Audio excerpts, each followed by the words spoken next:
Good day and welcome to the CRH Q4 and full year 2025 results presentation. My name is Krista and I will be your operator today. All lines have been placed on mute to prevent any background noise. After the speaker's remarks, there will be a question and answer session.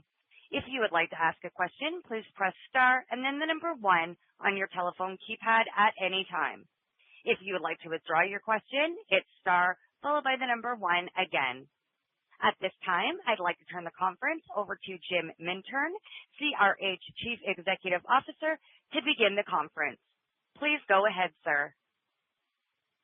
Hello, everyone. Jim Mintern here, CEO of CRH, and you're all very welcome to our Q4 and full year 2025 results presentation and conference call. Joining me on the call is Nancy Buese, our CFO, Randy Lake, our COO, and Tom Holmes, Head of Investor Relations. Before we get started, I'll hand over to Tom for some brief opening remarks. Thanks, Jim. Hello, everyone. I'd like to draw your attention to slide 2 shown here on screen. During our presentation, we'll be making some forward-looking statements relating to our future plans and expectations. These are subject to certain risks and uncertainties, and actual results and outcomes could differ materially due to the factors outlined on this slide. For more details, please refer to our annual report and our other SEC filings, which are available on our website. I'll now hand you back to Jim, Nancy, and Randy. Thanks, Tom. Over the next 30 minutes or so, we will take you through a brief presentation of our Q4 and full year results, highlighting the key drivers of our performance over the course of 2025, as well as providing you with an early indication of our expectations for the year ahead. For us at CRH, the efficient allocation of capital is a core competency. Through our disciplined and value-focused approach, every dollar we deploy is rigorously assessed to maximize shareholder value.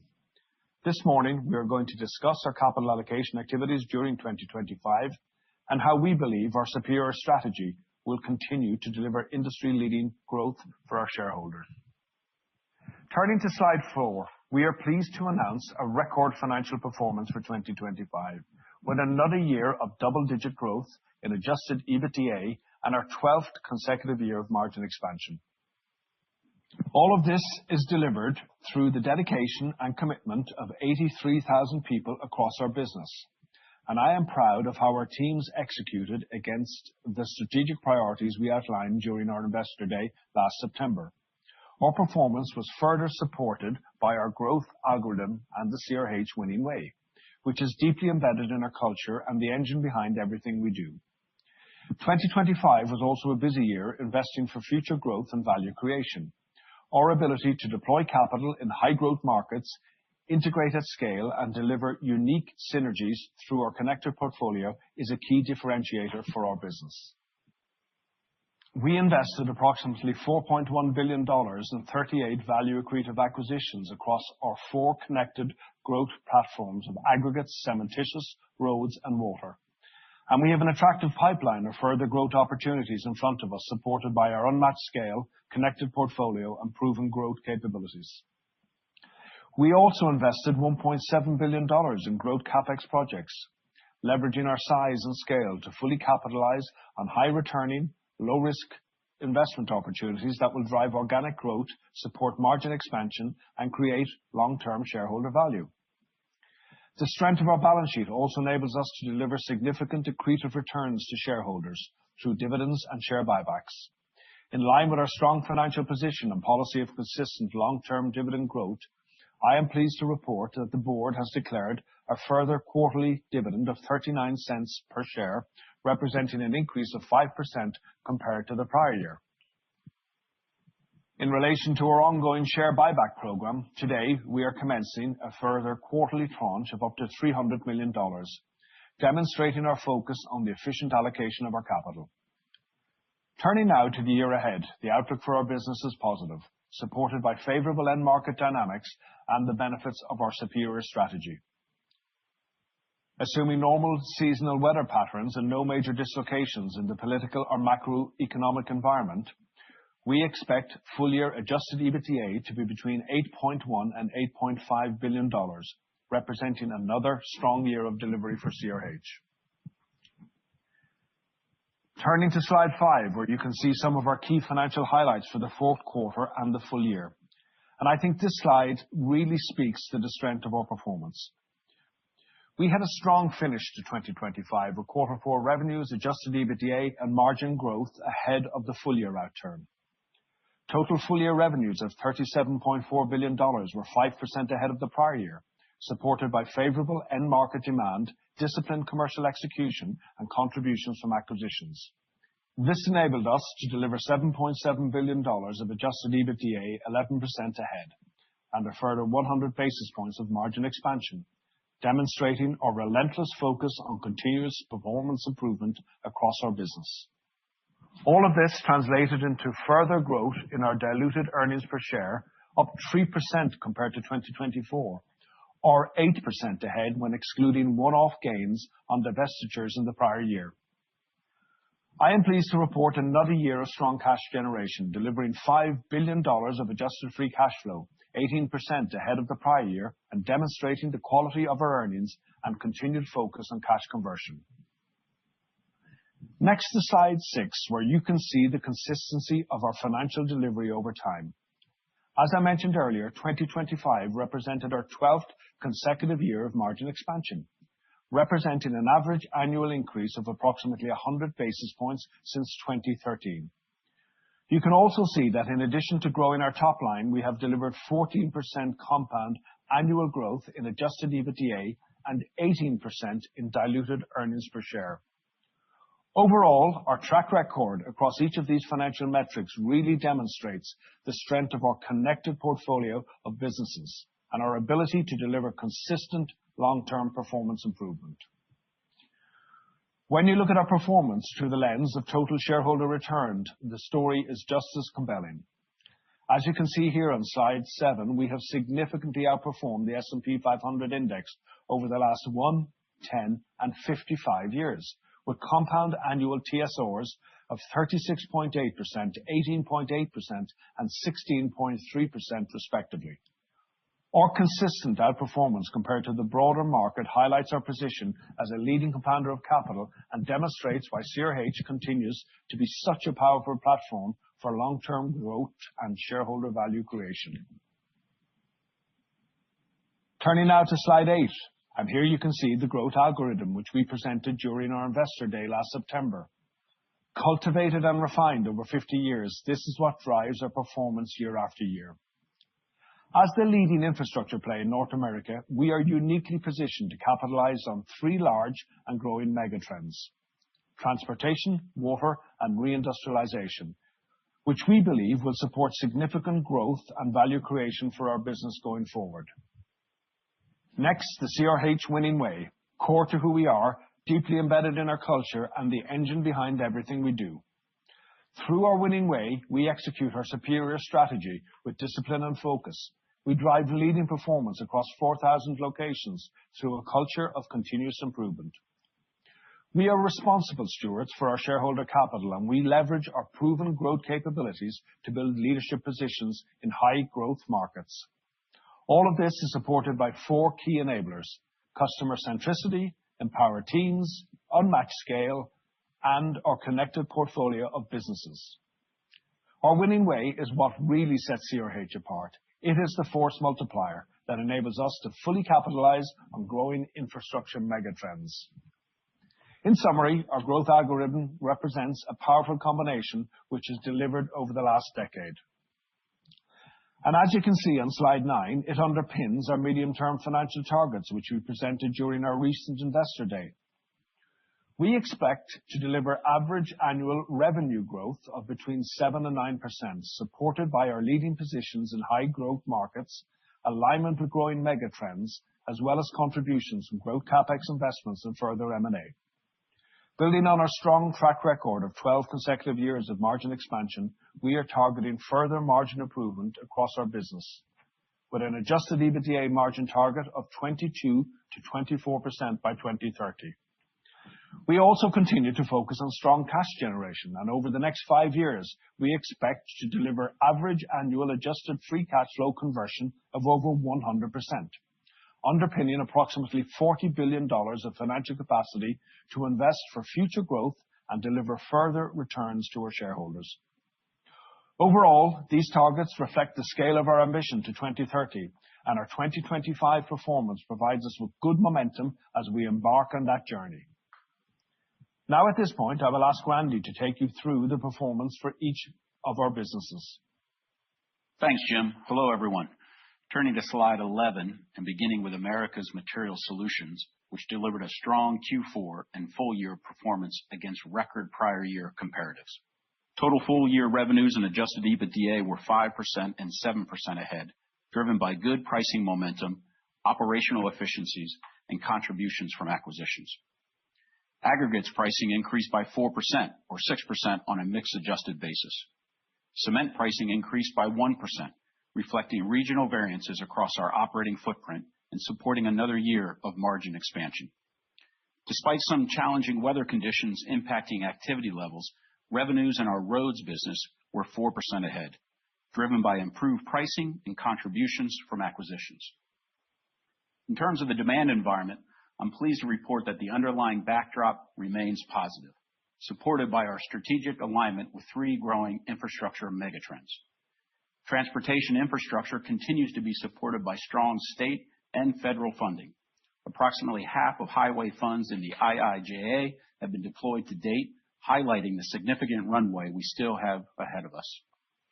We also continue to benefit from investment in the whole area of water infrastructure. Over 85% of roads require water management systems, and our connected portfolio enables us to self-supply our own aggregates and cement to meet growing demand for our water infrastructure products, as well as provide more value to our customers. Reindustrialization activity also continues to be strong, particularly in large-scale manufacturing and data center projects. I'm also pleased to see further margin expansion, up 30 basis points on the prior year to 23.5%, demonstrating strong cost discipline and operational efficiency across our business. So overall, a robust performance for our Americas Materials Solutions business. And as we look ahead, I'm encouraged by the positive momentum and our bidding activity and backlogs, which are ahead of the prior year.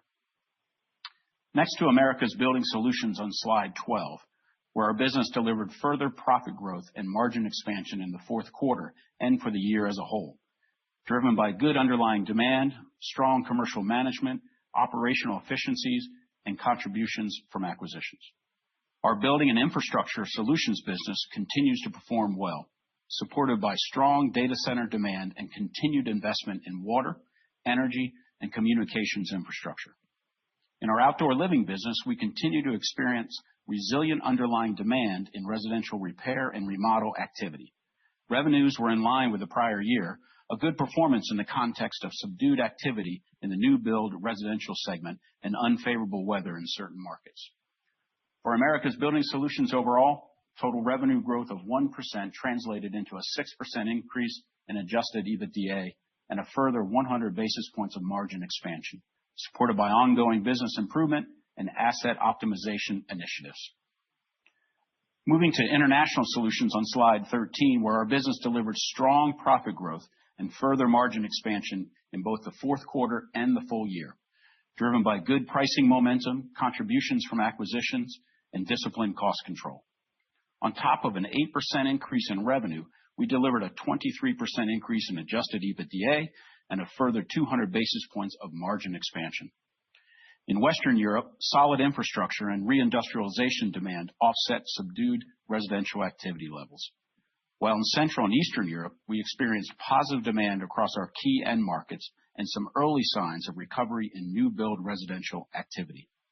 In Australia, our business continues to perform very well, benefiting from good underlying demand, operational improvements, and synergy delivery from recent acquisitions. Overall, we're pleased with our performance in 2025 with record revenue, adjusted EBITDA, and margin across each of our businesses, reflecting our leading performance mindset and culture of continuous improvement. At this point, I'll hand you over to Nancy to take you through our financial performance and capital allocation activities in further detail. Thank you, Randy. Turning to slide 15 and our financial strength and optionality. We have a robust balance sheet with a net debt to adjusted EBITDA ratio of 1.8 times at year end. reflecting strong cash generation and relentless focus on maintaining our financial discipline. We generated $5 billion of adjusted free cash flow in 2025, a strong performance representing a conversion ratio of 130% of net income and consistent with our 2030 financial targets. The strength of our balance sheet and cash generation capabilities underpins a significant financial capacity we expect to have at our disposal over the next 5 years.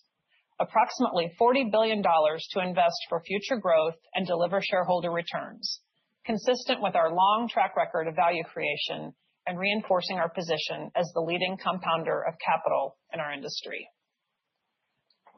Turning to slide 16, you can see a summary of our capital allocation activities in 2025.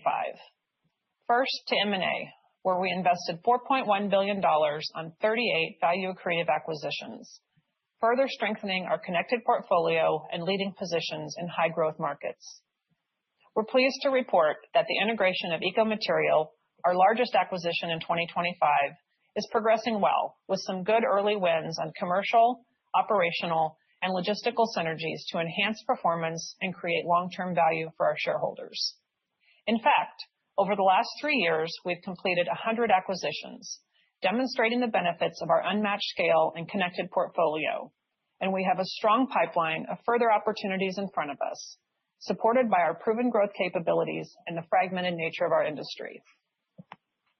We also invested $1.7 billion in growth CapEx, leveraging our size and scale to fully capitalize on high-returning, low-risk investment opportunities to expand capacity in high-growth markets, improve operational efficiency, and optimize our energy usage, all of which will drive long-term shareholder value.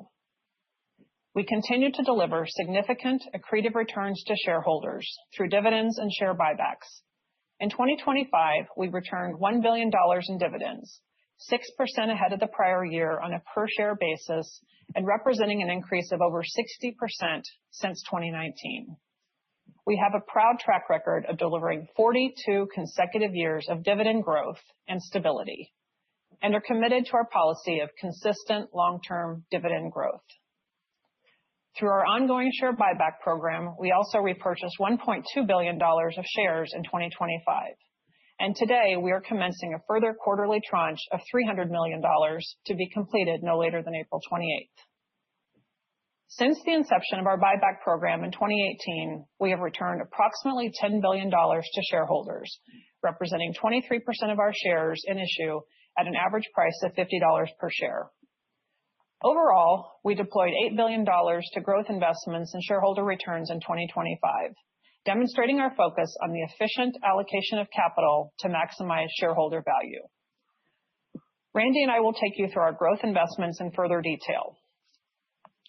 First, to M&A on slide 17, where we have a proven track record of value creation over many years, enabled by our unmatched scale, connected portfolio, and empowered teams. 2025 was an active year from an M&A perspective, with $4.1 billion invested in a total of 38 acquisitions across our 4 strategic growth platforms of aggregates, cementitious, roads, and water. From a materials perspective, we added 1 billion tons of high-quality aggregate reserves to our business, further strengthening our market-leading minerals reserve position. From an annual production standpoint, we added 8 million tons of aggregates, 2 million tons of asphalt, and 10 million tons of cementitious materials. On slide 18, you can see some of the acquisitions we completed, combining strong local brands with our global scale to build out our connected portfolio across our 4 growth platforms. For example, in December, we acquired North American Aggregates, a leading supplier of aggregates serving New York and New Jersey. This strategic acquisition secures valuable aggregate reserves and enhances our ability to meet the long-term needs of our customers in the region.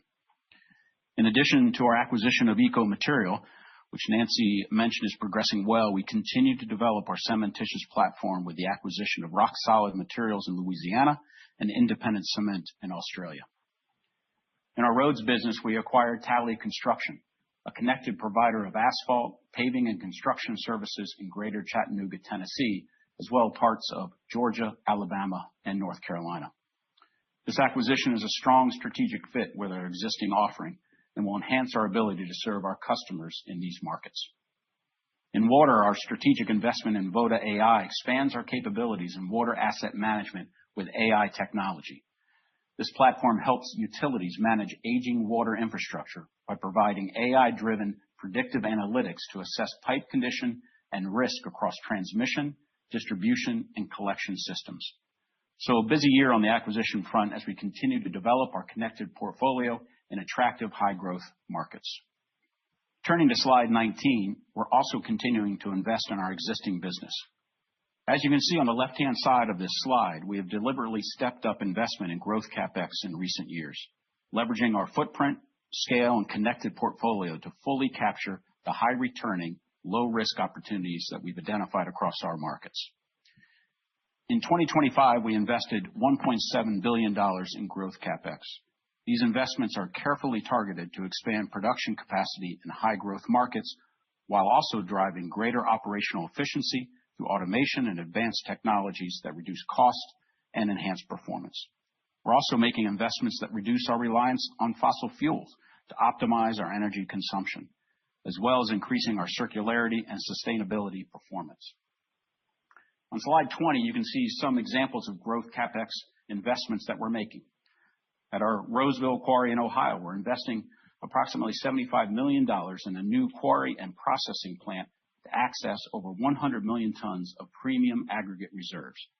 The investment will strengthen our connected portfolio in the region, reduce production costs, and enhance our ability to serve customers in the high-growth Columbus market. In Marissa, Illinois, we're building a new grinding and blending facility, which will increase production capacity for supplemental cementitious materials and enable us to serve customers in new markets. We also recently completed the construction of a $100 million precast pipe and box culvert plant just outside Austin, Texas, which will enable us to meet growing demand for our water infrastructure products. The location is very attractive from a market growth perspective and will also enable us to self-supply our own aggregates and cement from our existing operations in the area. These are just a few examples of how we're deploying capital efficiently, high-returning, low-risk investments that expand our production capabilities, support margin growth, and enhance long-term shareholder value. Thanks, Randy. Another active year on the investment front, and I'm encouraged by the strong pipeline of opportunities we see in front of us. Let me now take a moment to outline how we are strategically positioned for the future. On slide 22, you can really get a sense of the unmatched scale and connected portfolio of our business across North America, our largest market.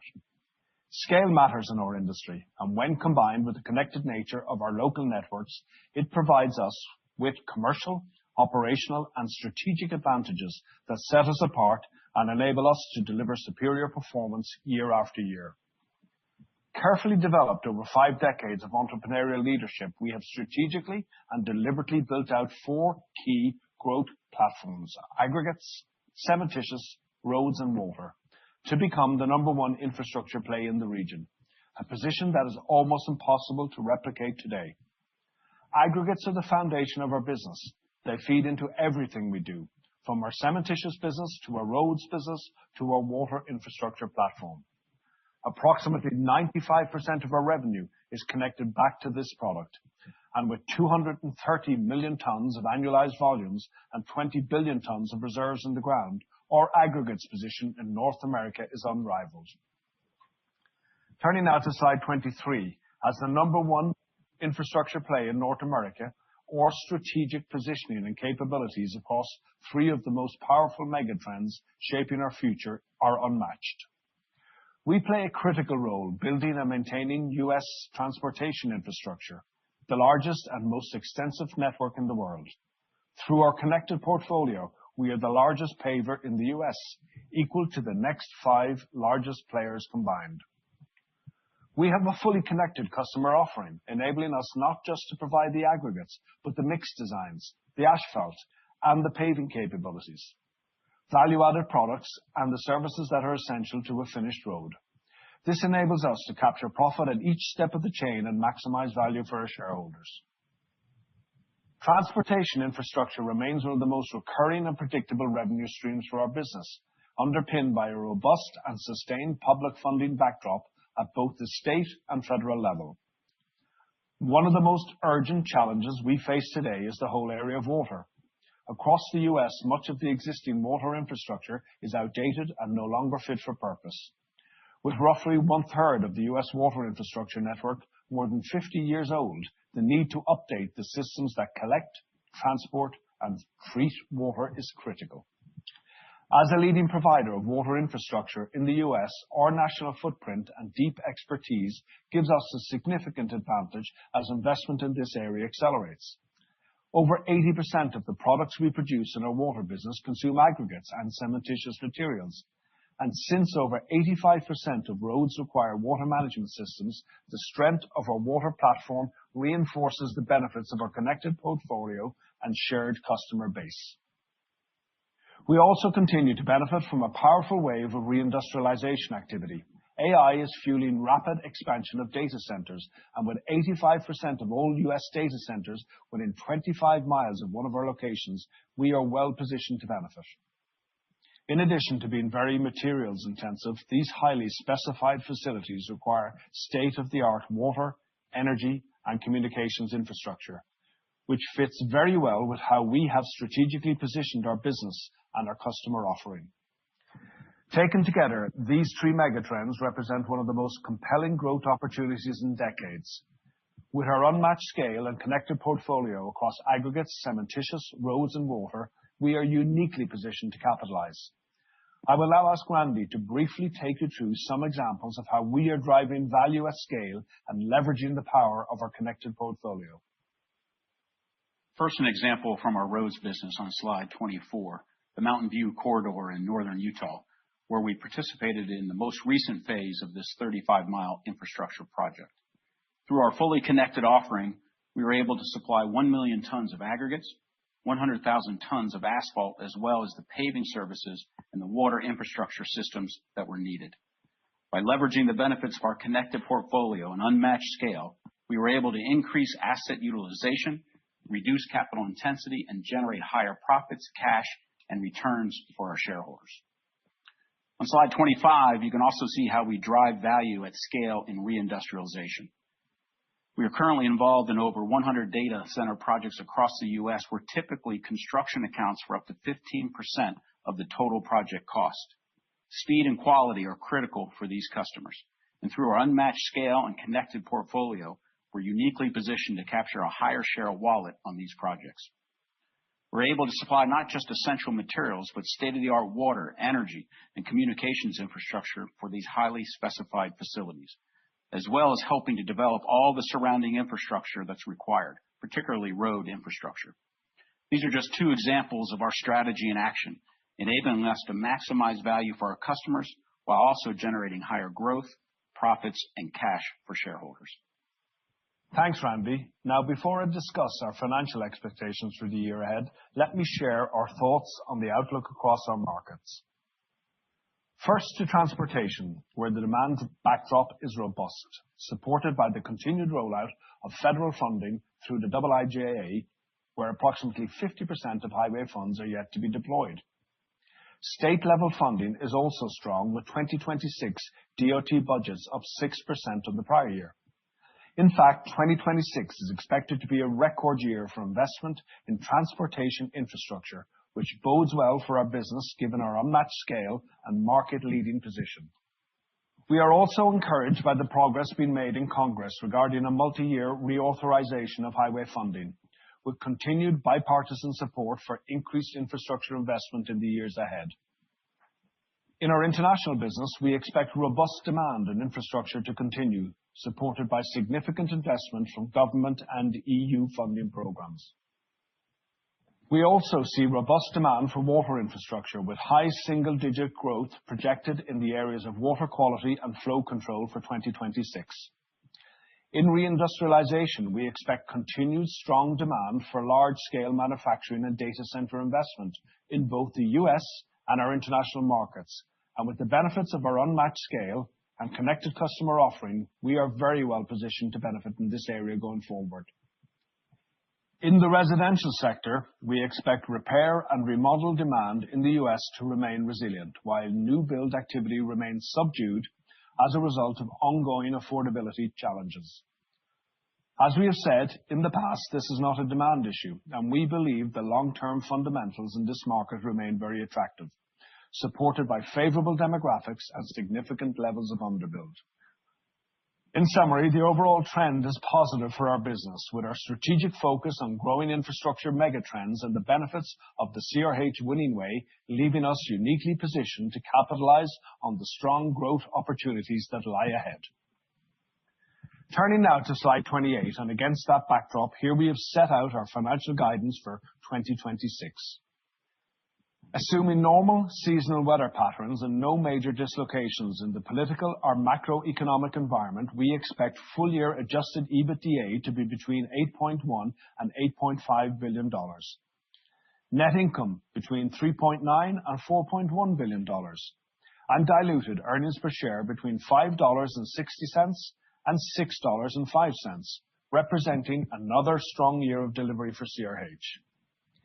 It's still very early in the construction season, but we feel good about 2026, and we will, of course, update you on our expectations as the year unfolds. So that concludes our prepared remarks today. I will now hand you back to the moderator to coordinate the Q&A session of our call. Thank you. As a reminder to those on the phone, press star 1 if you would like to ask a question. We will now pause briefly while we register questions in the Q&A roster. We'll take our first question from Adrian Huerta with JP Morgan. Please go ahead. Thank you for taking my call, Jim, Nancy, and Tom.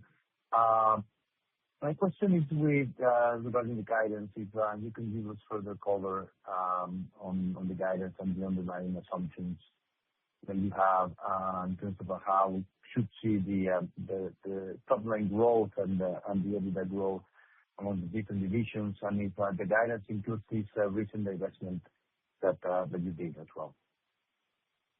Morning, Adrian. Good to hear from you. Jim here. Maybe I'll kick it off and just kind of set out the broad background to the guidance of 26, and I might ask Randy then to come in on the specifics on volume and price, and then maybe Nancy might wrap it up in terms of the puts and takes from a financial perspective. But overall, firstly, listen, after stepping off a really strong 2024, we got good momentum in Q4 and good momentum in 2025, a record year, and that's good momentum into 26. From a U.S. perspective, maybe first, really positive backdrop into 2026, and the key growth areas for us are really around transportation, water, and reindustrialization. And when I say transportation, for us, that's really our road business. And as I said, it's really our most predictable and recurring revenue stream. We're sitting here at the start of the year. This is the one that we have most visibility on. And it really is, it comes about from our coast-to-coast presence in 43 states. And typically over a full year, we do over 1,000 jobs per annum, somewhere between 9 to 12 weeks average size job. And this is a business where scale matters, right? And really, we get the benefit of our connected portfolio, and that's what drives the consistent performance on the road business.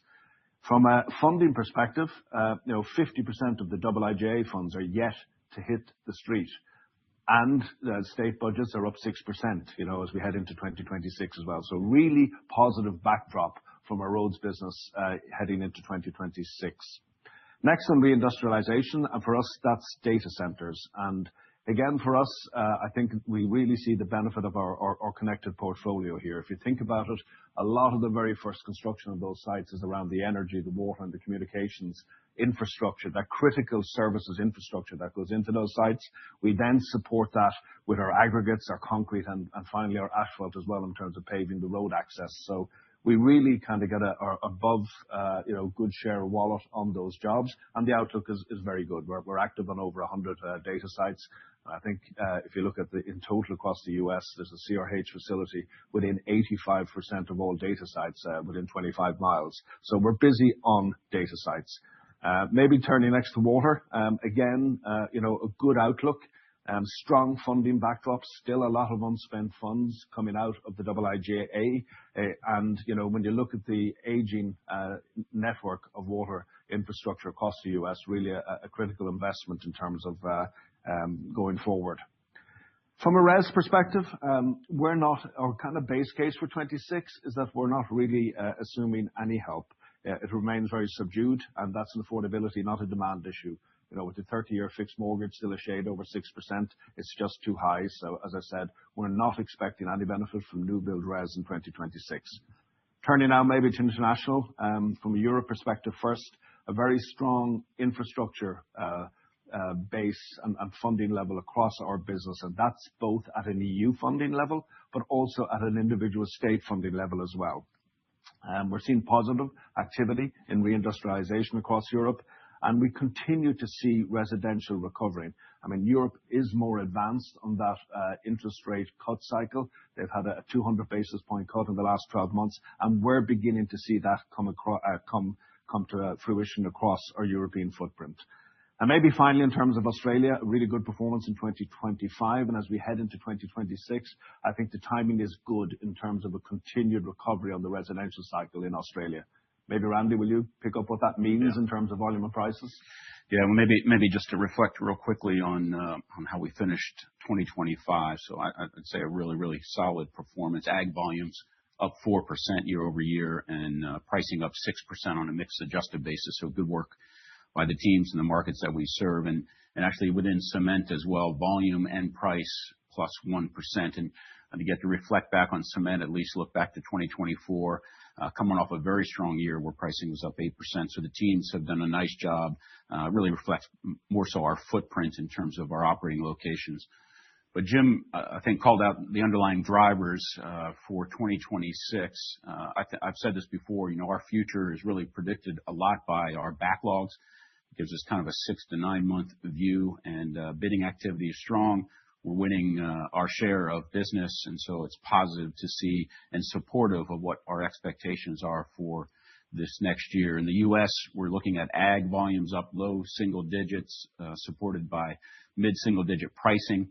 And then cement as well, low single digit volumes and pricing low single digits. And again, building off a good 2025, but it's reflective of really the underlying investment that's happening both in the infrastructure space and data centers in particular. A number of the same macro drivers impacting us in our international business. Again, EU support for underlying investment in infrastructure and non-res activity. And so our expectations for cement in the international business is volume up low single digits and pricing up low to mid single digits. We're still operating in an inflationary environment. Labor, raw materials, subcontract all continue to increase. So it really focuses the eye and the attention on our need for pricing momentum. So the expectation as we look at it for the full year is another year of margin progression. To bring it all together from a financial perspective and what's encompassed in our guidance for 2026 is just reflecting on a very active year of M&A in 2025, where we spent $4.1 billion on 38 deals. A reminder, ECO is the largest of those that we completed last September. And as we've said previously, we expect about $200 million of net incremental EBITDA in 2026 from those acquisitions. And that's really unchanged from our previous guidance. The way to think about it is the contribution from those recently closed acquisitions is really offset by the recent the divestment we've announced of our construction accessories business, which we expect to close later this year.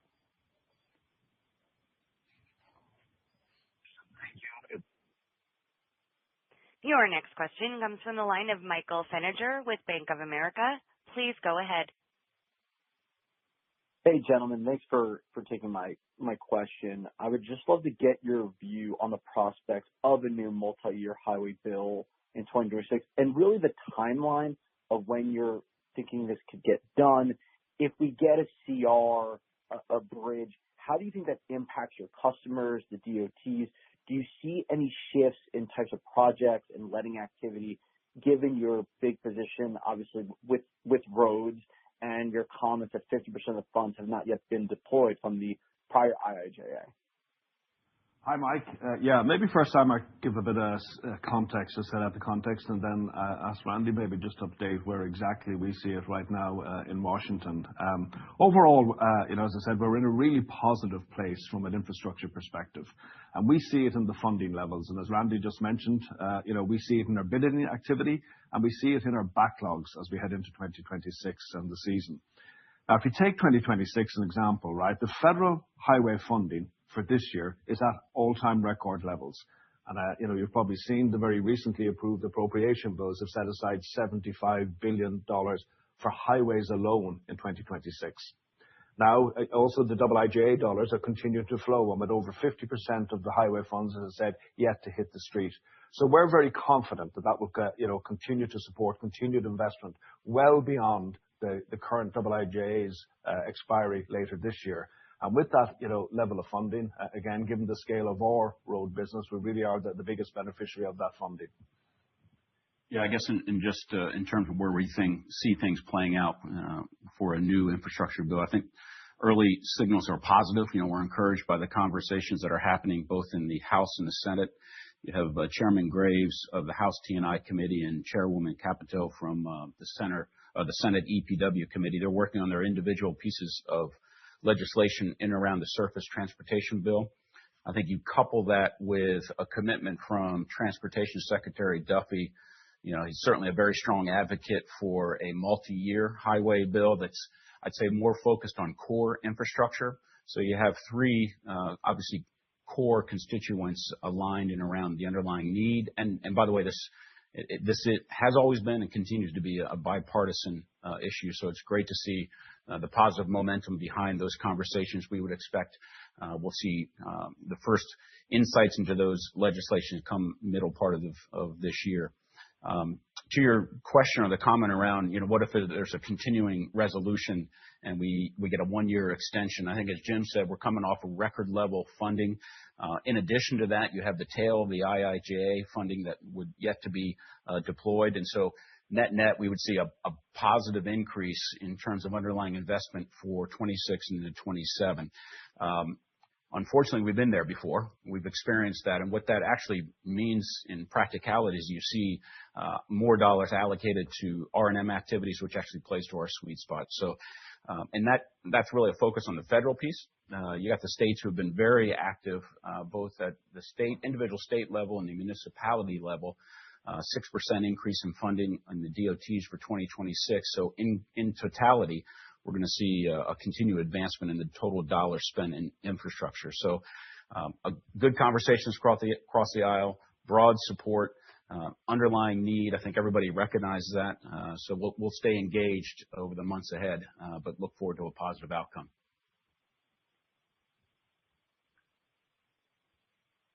Your next question comes from the line of Shane Carberry with Goodbody. Please go ahead. Hi, guys. Thank you very much for taking my question.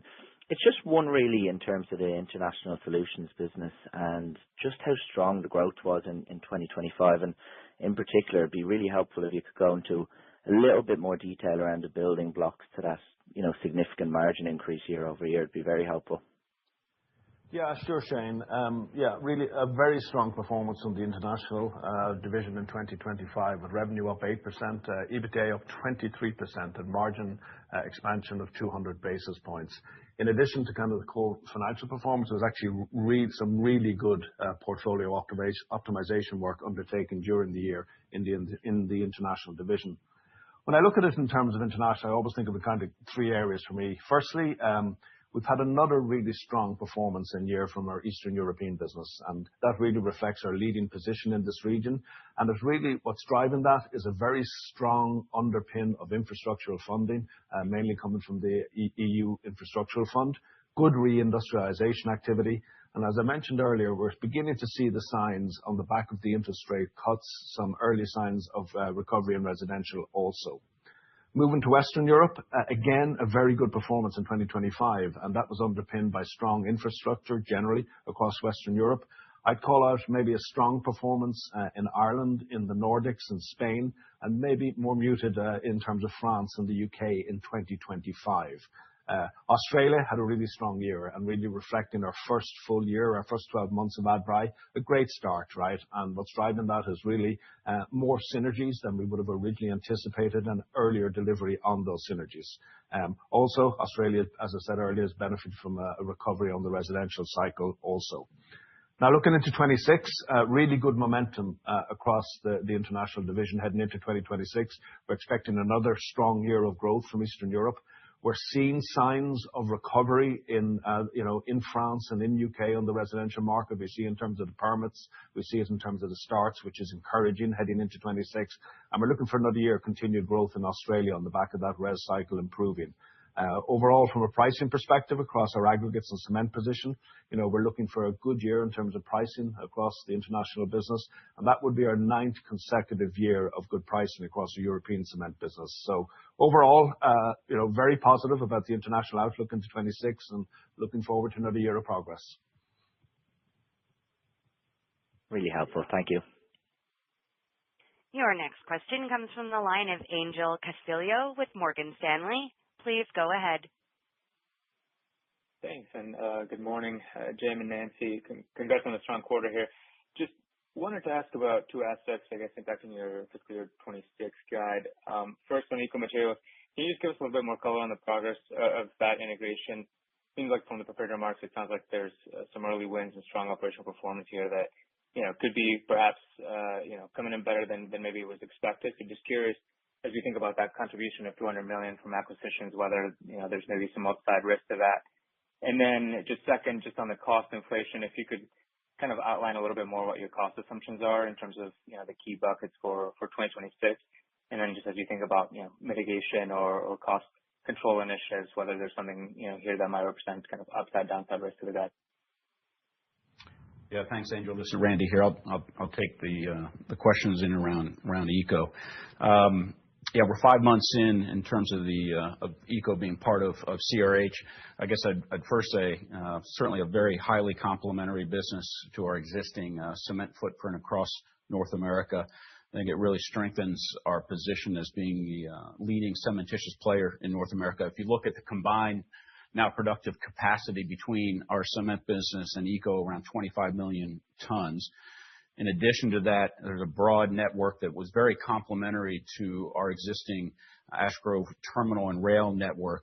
We now have over 125 separate locations, whether source locations, production facilities, terminals, really this national coverage now from a logistical standpoint. And I'd say the other thing that has been certainly continues to be impressive is the innovation capabilities that Eco has. I mean, I would call them a market maker of scale in and around the cementitious space, SEMs in particular. They have long-term supply agreements of high-quality SEMs. For us, it was an obvious place to go in terms of accelerating our cementitious strategy.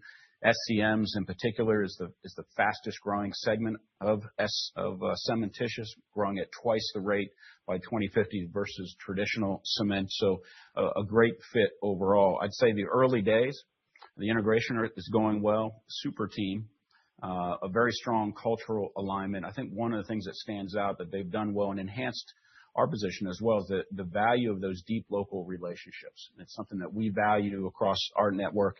They certainly have as well. And I think that gives long-term surety in regards to underlying supply and engagement with the customers. In regards to the opportunities, the synergies, I would bucket them obviously in probably two areas. From a commercial standpoint, a number of cross-selling opportunities for new and existing customers, whether that's from our traditional Ash Grove cement business or it is with Eco. So it's opened up new markets, new platforms for us, which is encouraging. That's moving faster than anticipated. And obviously the ability to self-supply SEMs was a critical element across our network. We consume a significant amount of cementitious products within our material solutions business, within our infrastructure business and outdoor living. So we're capitalizing on those opportunities. And then I guess from an operational standpoint, two things. One, maximizing the logistics capabilities, the rail cars, driving efficiency there, the terminal network, really being able to lay out a strong network to serve our customers. And then I say from an operational standpoint, we have a global technical services team working in conjunction with the Eco team, really driving a high level of operational performance and improvement as we would have seen at Ash Grove or with the Hunter acquisition in Texas. So combined, I think we're off to a tremendous start, really making good inroads in terms of the underlying market. I think there's a tremendous amount of value yet to go get in and around both for the business and ultimately for our shareholders. Yeah, maybe on the second part of it, just in terms of the cost inflation, Angel, where we're continuing to see inflation is across labor, across raw materials, both in services and maintenance. And it's that cost inflation is really driving our pricing for 2026. And that pricing, together with continued kind of relentless performance improvement programs that we have across the business, is really what's driving our expectation of another year of margin progression in 2026, which will be our 13th consecutive year of margin increase. Very helpful. Thank you. Your next question comes from the line of Keith Hughes with Truist. Please go ahead. Thank you. My question's in America Building Solutions. For the year, there was a nice increase in EBITDA, even though we're in a weak organically, even though we're in a weak market because of the residential. I just could tell you what worked in the year and what's sort of the outlook within America Building Solutions for 2026. Yeah, Keith, good to hear you. In terms of what's in it, in terms of outlook, first in terms of 2025, that America Building Solutions is made up of our infrastructure business and also our outdoor living business. Obviously, outdoor living more exposed on the residential, primarily. The majority of it is on the repair and remodel. I would say it was a resilient performance in 2025.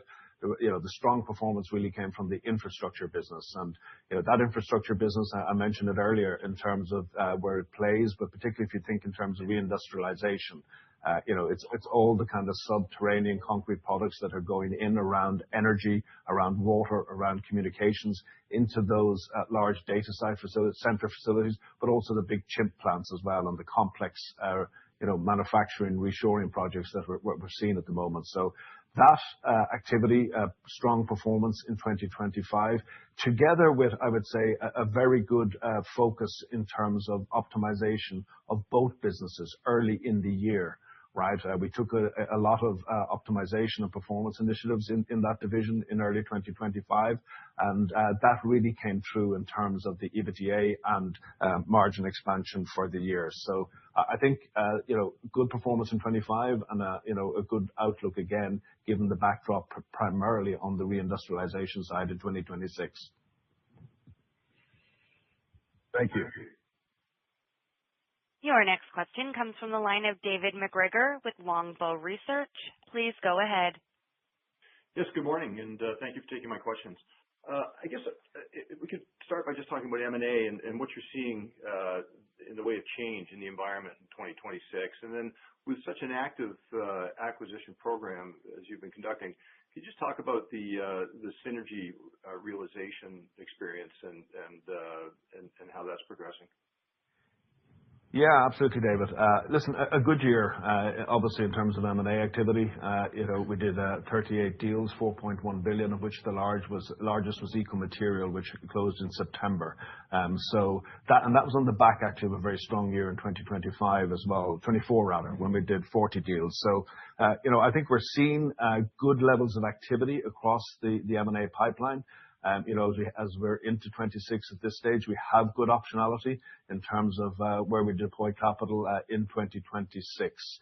I think in terms of synergy side of it, again, it comes back to the nature of our strategy and our portfolio, that connected portfolio, which enables us to maybe identify synergies that maybe other parties cannot do in terms of transactions.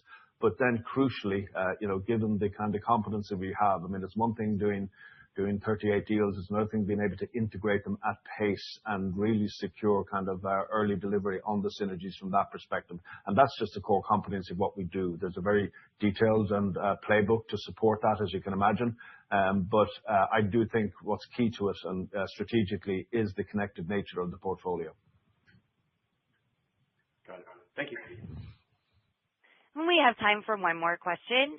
The last question is going to come from Kathryn Thompson with Thompson Research Group. Please go ahead. Hi, thanks so much. In your Investor Day in September, CRH had, and as you noted in the call earlier today, outlined 3 megatrends driving growth: transportation, water infrastructure, and U.S. reindustrialization.